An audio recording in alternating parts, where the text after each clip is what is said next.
Hi, this is Erin. I'm documenting my transition. And I'm Danielle. Today's date is October 30th, 2020. And I figured reading something out loud, the same thing out loud over the period of my transition would help me recognize how much my voice has changed. And then the video will document my appearance. I'll be taking before and after pictures and uploading those once a month in between. The poem that I chose was Song of Myself. It's not the whole thing, it's just the first line or two. So, I celebrate myself and sing myself, and what I assume, you shall assume. For every atom belonging to me as good belongs to you. So I will be reading that verse hopefully at the very beginning of every video, just to document the voice changes that I have and what the effects of testosterone are going to do. I'm in my mid-30s. I will be 35 this December. So I'm hoping that I'm going to be early enough to where the changes will take effect. Usually anytime after 40 is where you don't get a lot of the same effects that you would if you were in your late 20s to early 30s, at least from the research that I've been reading. So I'm hoping to take full advantage of the next couple of years on testosterone. This is Danielle. She introduced herself. It's my fiance. We've been together for 3 years now and doing good. Okay, should I just get right into taking the shot? Yeah. Okay. So, I'm not going to show you guys, like, me actually, like, putting the shot in my stomach. Maybe at some point I will. I'm just going to show you the process, I guess. Get all my supplies out.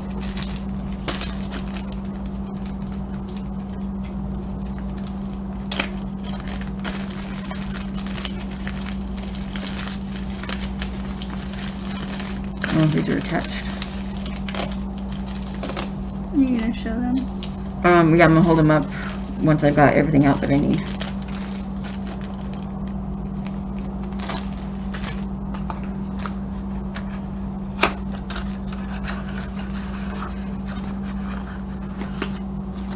Alrighty. So, what I'm gonna need is the depot testosterone. I don't know if you guys will be able to see.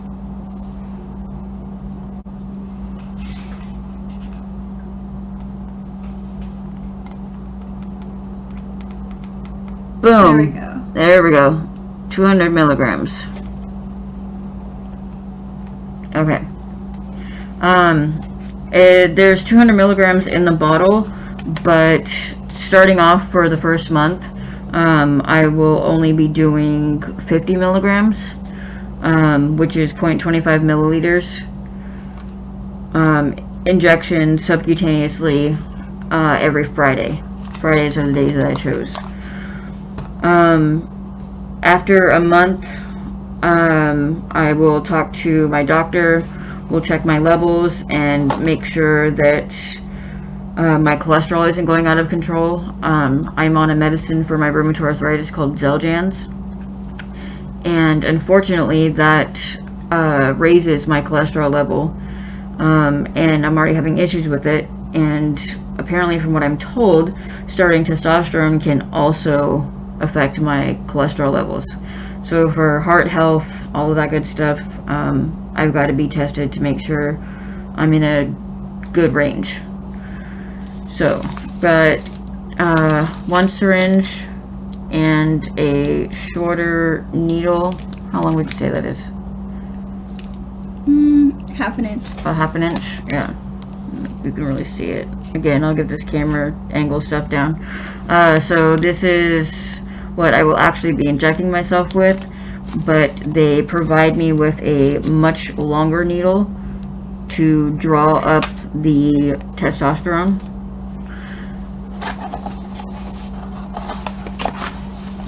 Let's see, got my alcohol swabs. Oh, and then also I'm wearing a mask, not because of COVID and work clothes. It's not that at all. I have a condition called Ehlers-Danlos syndrome, and unfortunately it's caused me to lose all of my teeth. It's a genetic condition that runs in my family. My grandma had false teeth by the time she was 26, was it, she said? By the time she was 26, my mom had false teeth by the time she was in her early 30s. Mine started falling out and breaking at the gum line probably around the age of 24, but it didn't go until age 31 was when everything was pretty much completely broke off and gone. And then I had to have, what's that called? Surgery, but, Half at a time. yeah, they did half my mouth at a time. It was oral surgery. There we go. Couldn't think of the word oral. I had oral surgery. They removed half of my mouth, top and bottom, at one point, and then 2 weeks later I went in and they removed the other side. So I actually wear dentures, unfortunately, because I can't afford the cosmetic dental implants. They're like 20 grand. So saving up for that. Hopefully we'll be able to do that. Not anytime soon, but hopefully at some point in my life. And it's already late in the day as I'm recording this, so I don't have dentures in at all right now, and I'm super self-conscious about what I look like without teeth in. So that's why you guys are seeing the mask. The mask might come off if I feel more comfortable in front of the camera and things are going well. And then the other time that it'll be off is if I actually have my dentures in. But I have a hard time talking with them. They don't really fit the greatest, and they cause a lot of mouth sores and cuts and abrasions in my mouth. So I don't wear them exactly all that often. Okay, anyways. Gonna take the testosterone bottle, pop the lid off, then there's a little gray thing on there, that's where I stick the needle in.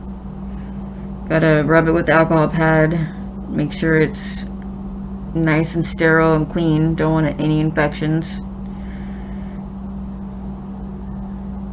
So to do it for like a good 30 seconds. Feel like that's good. Alrighty. Open up needle. And then, so that way everything stays as sterile as possible, I'm going to remove the short needle that I actually use to inject myself inside this container without actually taking the needle out, so that way hopefully it'll be as sterile as possible. So I'm going to go ahead and twist to get just the syringe part out, and then as you can see the needle is still in there.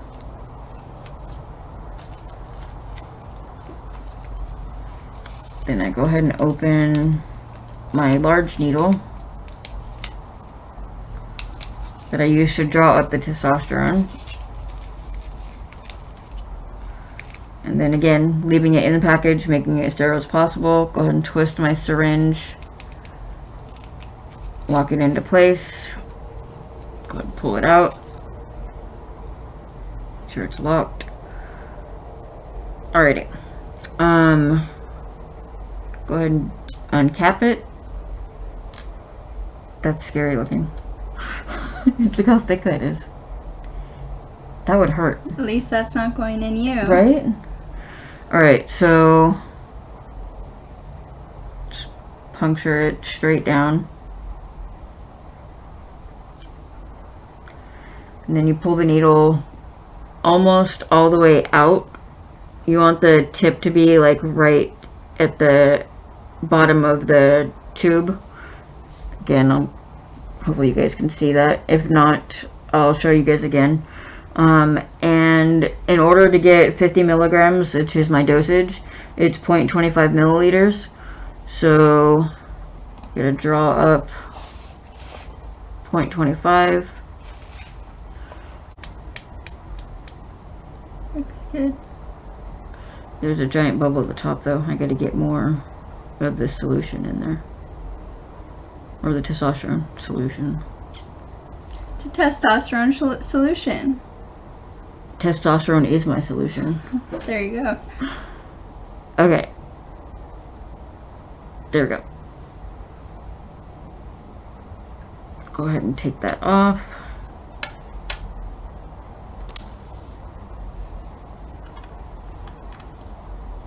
I don't think that stays back on there. So this is not the needle that I use to inject with. This was just to draw up the medication. So now that I am done with it, I'm going to recap it very carefully. Make sure the lid's completely on. And then I've got a sharps container that I keep to dispose of all of my needles. So I'm going to go ahead and twist this one off and dispose of it. Set that to the side so you guys can see. And then I need to put the other needle back on because that's the one that I'm going to be using to inject. Again, it's still in the package, so that way it's as sterile as possible. Put it back in there. Twist it on. Just pull it out. And that's, let's see if you can see that. It's halfway between the 0.2 and the 0.3. So that way it's 0.25 milliliters, which is 50 milligrams. And now, I'm gonna just put this down for a second. The needle still has the cap on it, so it's still sterile. Put it down. I got a alcohol swab my tummy where I'm going to inject, which I might show you guys at some point, but right now I'm just doing it off camera.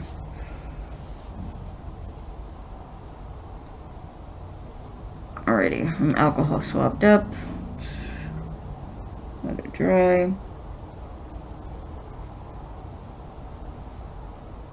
Alrighty.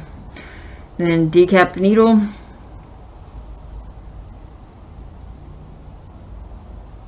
It's like stuck. There we go. And do it at a 45-degree angle, pinching my fat, and I'm gonna go ahead and inject.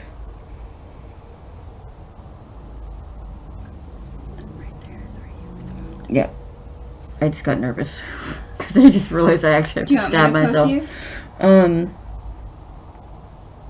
Yeah. You want to poke me for the first time? Ready? Yeah, I'm gonna look away. 1.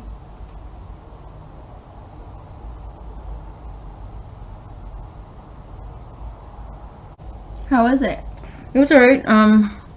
Looks like a little bit of it came out. I think maybe we need to go a little bit slower next time, and then push slower. Push slower, and then also leave the needle in a little bit longer. Like once you already have the fluids in, like wait to pull it out.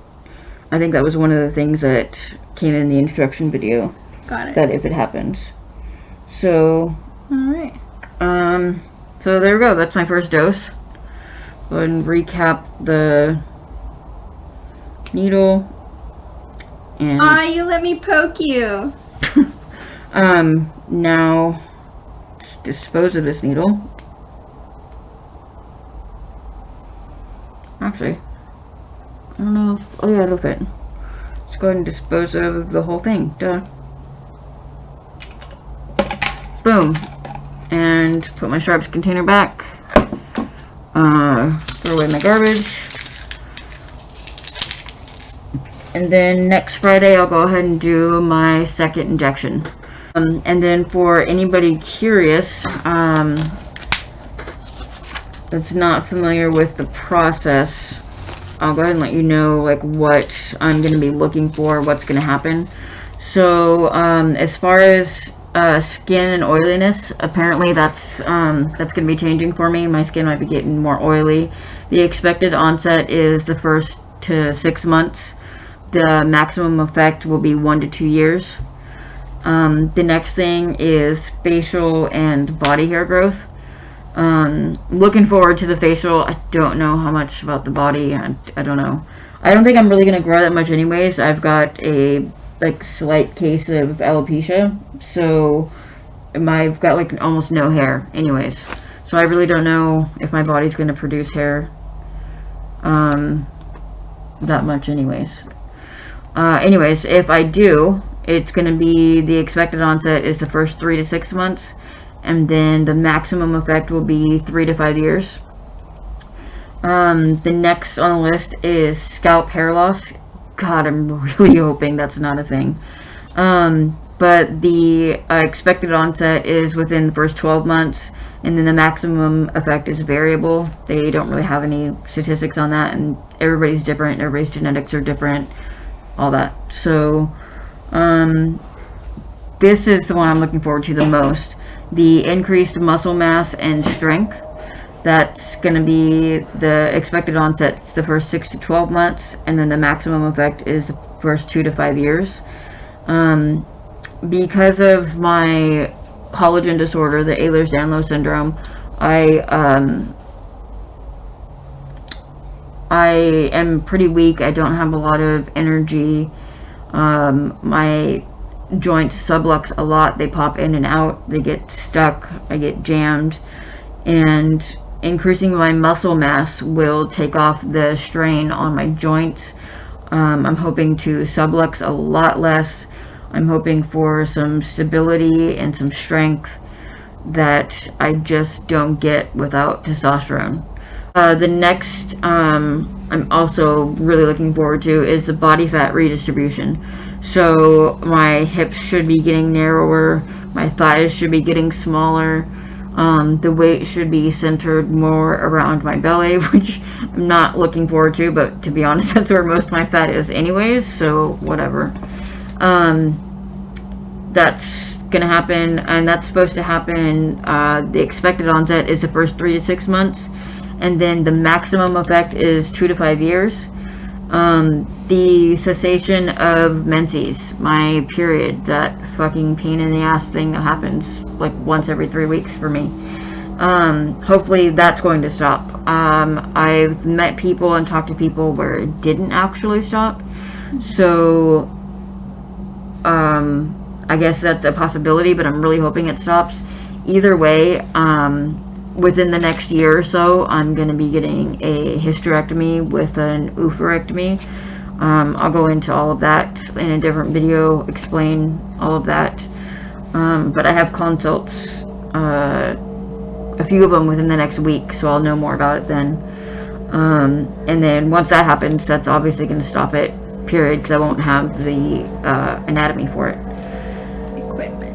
Yep. Oh, this is awkward. Okay, so another thing on the list that is supposed to happen is clitoral enlargement.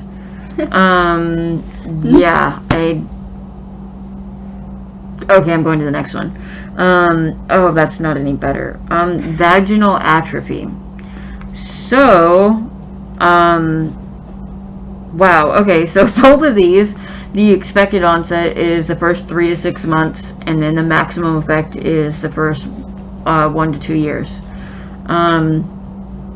I read about the vaginal atrophy, and it basically everything down there, I guess, dries up.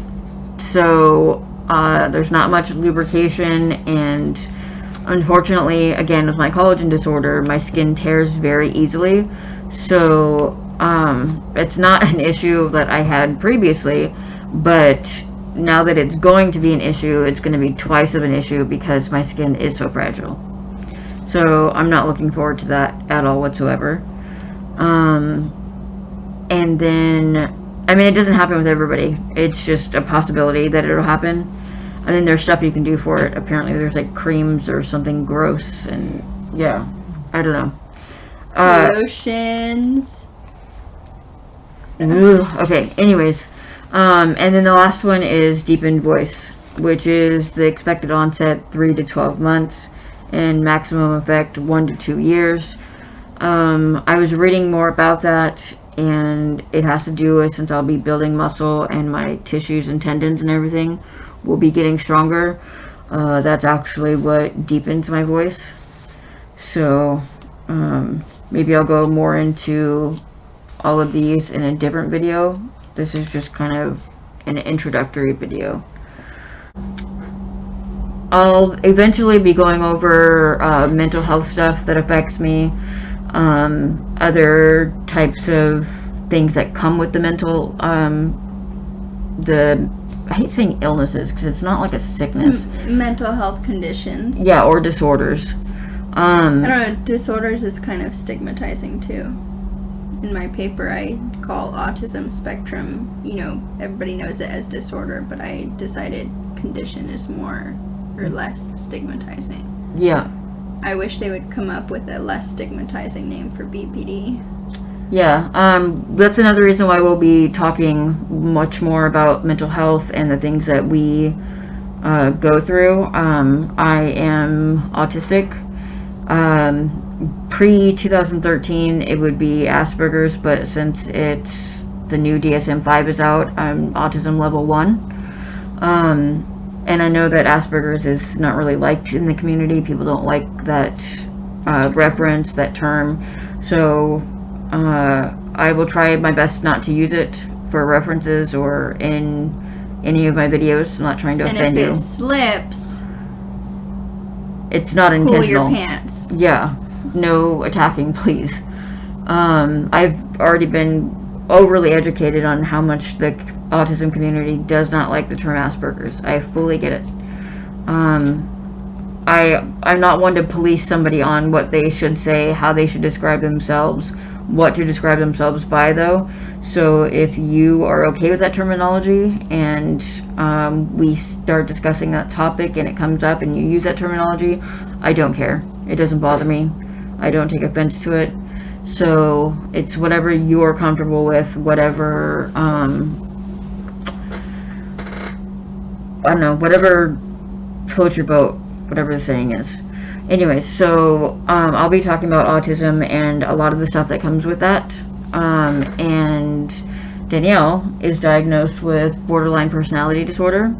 So she has her own set of things that she deals with, and it's a lot of us trying to understand each other, which isn't always easy. It can be really difficult, but it's worth it. I'm a psych major, and the strangest thing that I guess it's not that strange. There's some small portion of truth to it, which is I've heard all the time that, people who are psychologists or psych majors or whatever, that they're the crazy ones, and so there's some truth to that. I'm not gonna lie. You would categorize me as a little bit crazy sometimes. I don't really like the term crazy. Me either. I don't know. I don't like that. Like, you have very heightened moods that might make you seem like erratic or what some people would like deem crazy. For the people who want to have a quick category to put someone who struggles with affect regulation, which is emotional regulation, which people with BPD and ASC struggles with ASD. C, condition. Oh, condition. Okay, sorry. I've just been referring to that in my head because of my paper. Got it. So people with these conditions, we do struggle with emotional regulation, and so not just these conditions. Most mental health conditions do struggle with this to some degree or another. ADHD, ADD, OCD, a lot of these, that there's, it wouldn't be mental health condition if you didn't struggle with your emotions in some way, and so it's just really interesting stuff. I think we both love.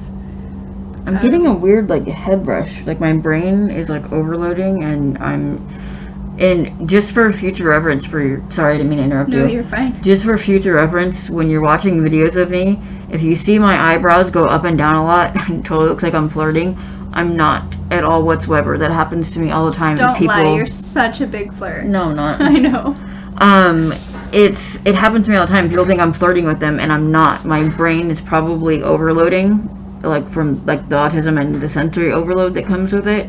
So if there's some type of smell or sound or just my clothes, anything that's like overloading me, my eyebrows move a lot and I make a lot of facial expressions. I don't even know that I'm doing them. She actually is the one that like brought it to my attention that I do it. And yeah, my brain just kind of takes over sometimes and I can't regulate what my face is doing. Anyways, go ahead. It's cute though. Okay, thank you. I don't remember what I was gonna say. Or what I was saying. Oh, just that I think both of us really enjoy normalizing mental health, and I hope to help remove some of that oh my god. Remove some of that stigma. Let's just leave it at that. What are you doing this for? No.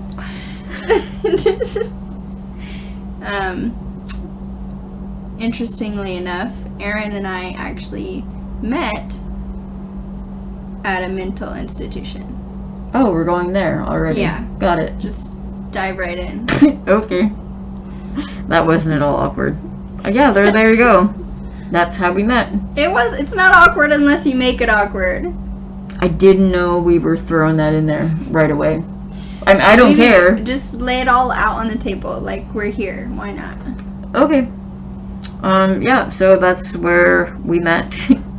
Thought we were going to discuss this in a different video. You can edit this later, too. It's not you don't have to put it in your video. Yeah, I think I think we should do a video of like how, like literally on the subject of how we met, what it was like in there. It's a whole story, so it deserves its own video, of course. Yeah. We each have our own perception of what it was like,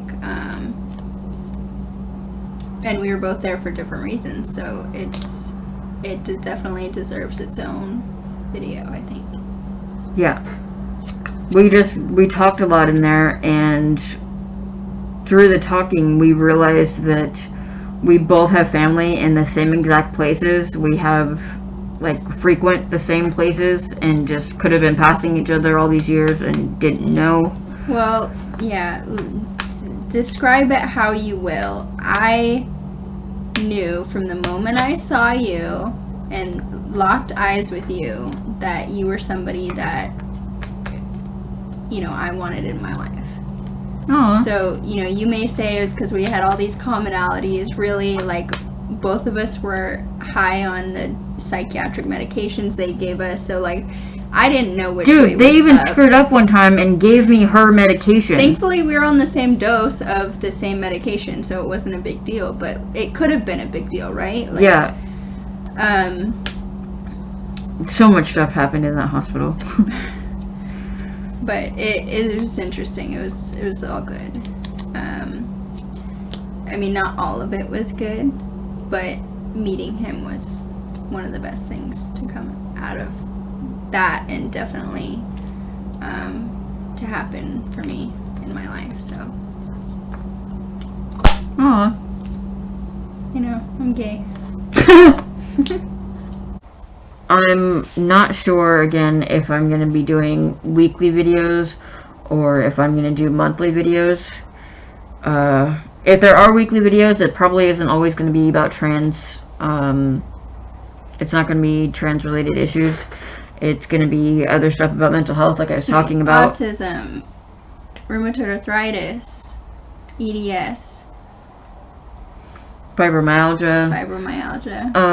I'm mostly going to be trying to dig deep into the autism factor because there's a lot that comes with it. There's so much more about myself that I understand now that I didn't before. So much more of my life makes sense, why things happened and how they happened. And it was like just a definite like light bulb moment for me. It was amazing. Like, I always knew that I was different, and I just thought that there was something wrong with me that I couldn't do the other things that people did because either I wasn't trying hard enough, or I don't know, whatever other reason that my brain would come up with negatively. It was just because my brain is... Judgments of other people. Yeah, it was just my brain is just wired differently. So it wasn't that I wasn't trying hard enough or that I was this failure. It was that I didn't know myself. I didn't understand myself. And navigating the world is very different for me. So knowing what I know now, my outlook on life has changed a lot, and things are definitely brighter. Like, I understand how I'm different now. And it's just been amazing finding it out. So it's exciting for me. But there's a lot of stuff that comes with it, like being hyperlexic, or so there's some people that are dyslexic. There's executive function issues, all kinds of stuff. So that's what I'm going to be digging into. Alexithymia. Yes. It's just my new favorite word. That's another thing I'll be digging into. Anyways, I think that's going to be it for this video. We've talked for 40 minutes. Oh, good lord. This is going to be fun editing. Yeah, I guess that's it. Until next time.